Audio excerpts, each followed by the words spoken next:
Santai tapi tidak lalai. Laksanakan kewajiban kuliahmu, manajemen waktumu dengan baik, maka kuliah akan terasa menyenangkan.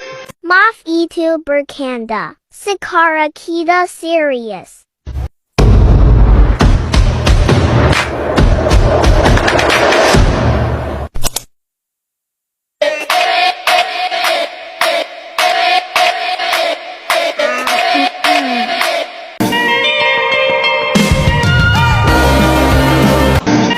Assalamualaikum warahmatullahi wabarakatuh.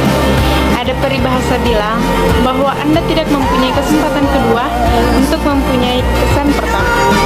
Seringkali kesan pertama ini datang dari kita sendiri. Selamat malam semuanya, perkenalkan nama saya Nur Safitri dari Universitas Negeri Makassar, Fakultas Teknik, jurusan Teknik Informatika dan Komputer. Kelas PTKI Parepare angkatan 2022. Salam kenal semuanya. Baik, inilah topik pembahasan saya pada hari ini tentang kerangka karangan. Apa sih itu kerangka karangan? Jadi, kerangka karangan adalah konsep yang berisi tentang poin utama dari sebuah gagasan untuk dijadikan karya tulis yang disusun dengan runtuh, logis, spesifik, terukur, dan sistematis. Terdapat 5 model karangan yang sering ditemukan dalam kehidupan sehari-hari, yakni karangan eksposisi, narasi, persuasi, argumentasi, dan deskripsi.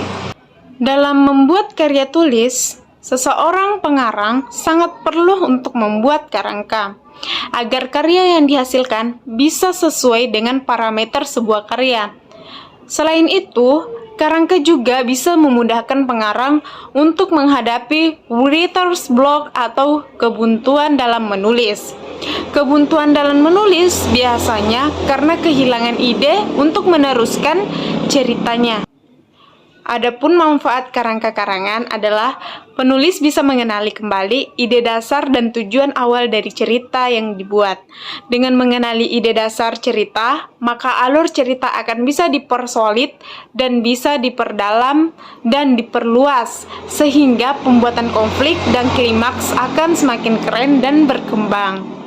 Seperti apa sih fungsi kerangka karangan?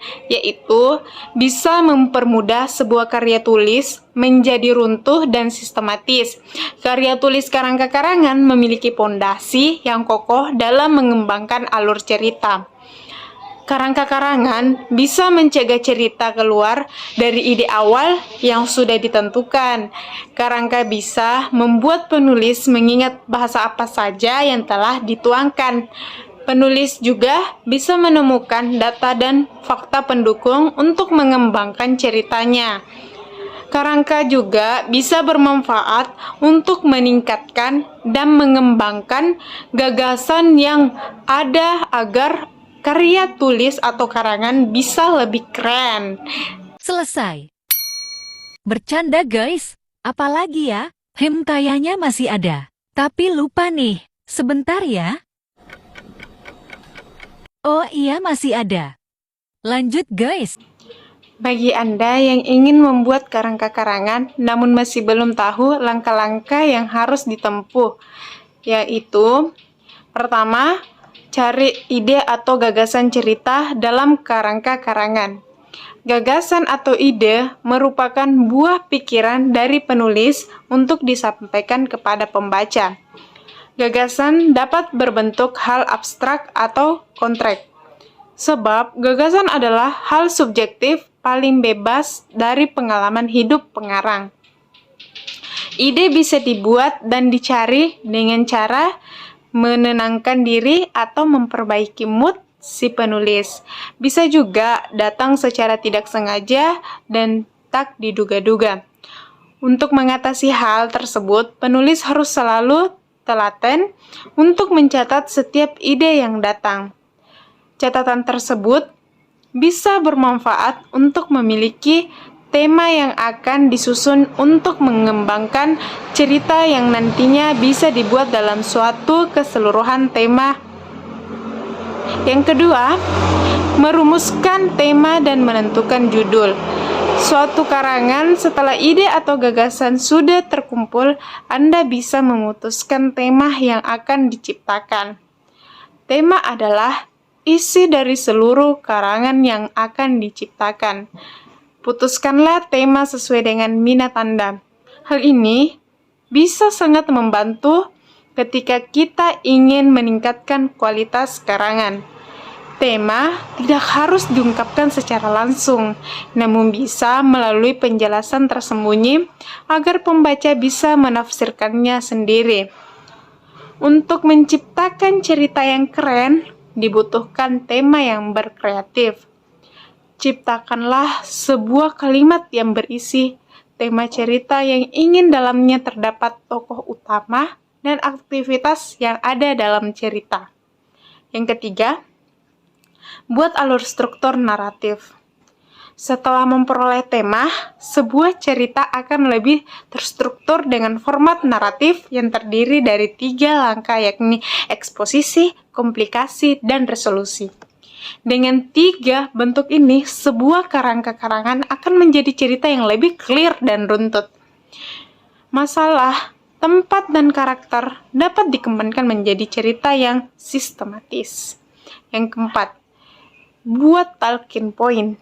Ketika alur struktur naratif telah selesai, Anda bisa membuat pokok dari tiap tahap eksposisi, komplikasi, dan resolusi. Pokok di sini adalah mengembangkan tema yang selanjutnya dipakai penulis dalam membantu penulisan naskah cerita.